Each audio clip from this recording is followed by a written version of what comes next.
Good evening. तो आज हमको देखना है भाग दो जिसमें आर्टिकल 5 से 11 तक दिया गया है। तो अब भाग दो में क्या है? भाग दो में हमें पढ़ना है नागरिकता, सिटीजनशिप। तो सिटीजनशिप में हम देखते हैं कि कोई भी देश अपने नागरिकों को कुछ विशेष अधिकार देता है। जो मूल निवासी होते हैं उनको कुछ विशेष अधिकार मिला होता है, जो कि जो जिनको नागरिकता नहीं प्राप्त है उनको नहीं दिया जाता है। जैसे पैन कार्ड, आधार कार्ड जो होता है वो सिर्फ भारत के जो नागरिक हैं उन्हीं को बनाया जाता है, अदर लोगों को नहीं बना होता है। तो भारत सरकार जिनको नागरिकता दिया गया है उनको कुछ विशेष प्रकार का अधिकार देती है। तो हम देखते हैं नागरिकता में पहला आर्टिकल नंबर 5, प्रारंभ में नागरिकता। प्रारंभ में नागरिकता कैसे दिया गया? जो लोग भारत के अंदर थे उनको सभी को नागरिकता दे दिया गया। आर्टिकल 5 यही कहता है कि जो भारत के अंदर थे उन्हें सभी को नागरिकता दे दिया गया। फिर आता है आर्टिकल 6। इसमें जो पाकिस्तान से जो इंडिया आए थे उनको नागरिकता दी गया, लेकिन संविधान बनने के बाद जब आए हैं तो उनको नागरिकता नहीं दिया गया। संविधान बनने के पहले आए हैं सिर्फ और उनको नागरिकता दिया गया है। आगे बढ़ते हैं आर्टिकल 7। इंडिया से पाकिस्तान गए, स्वतंत्रता के बाद इंडिया से पाकिस्तान गए, और जो पाकिस्तान से फिर से अगर उनको भारत में आके रहना है, उनको नागरिकता प्राप्त करना है, तो उन्हें भारत का नागरिकता तभी दिया जाएगा जब वो संविधान बनने से पहले आए हैं।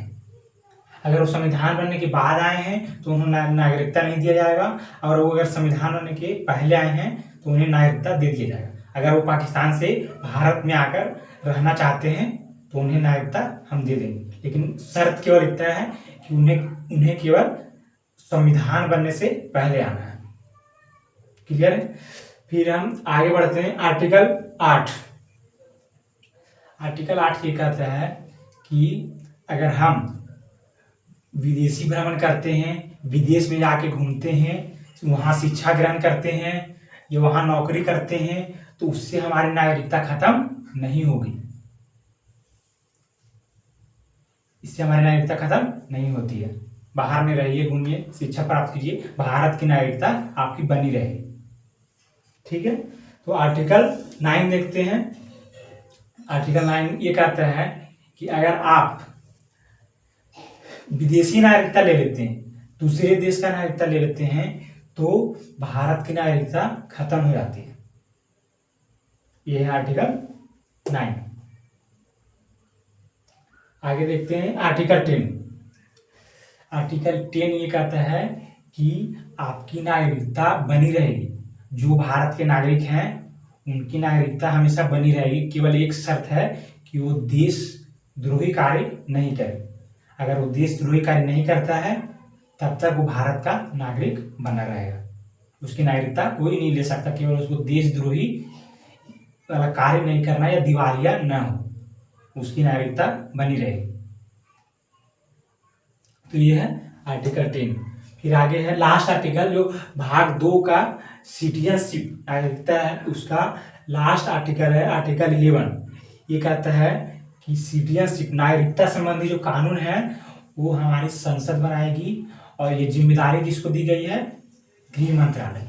अर्थात जब नागरिकता के संबंधी कोई भी कानून में बदलाव करना है या कोई भी कानून बनाया जाएगा तो ये भारत की संसद बनाएगी, और ये जिम्मेदारी केवल गृह मंत्रालय को दिया गया। तो आज हमने क्या देखा? भाग 2 नागरिकता, सिटीजनशिप। तो आज के लिए इतना ही। धन्यवाद। आगे नेक्स्ट क्लास में पढ़ेंगे। धन्यवाद।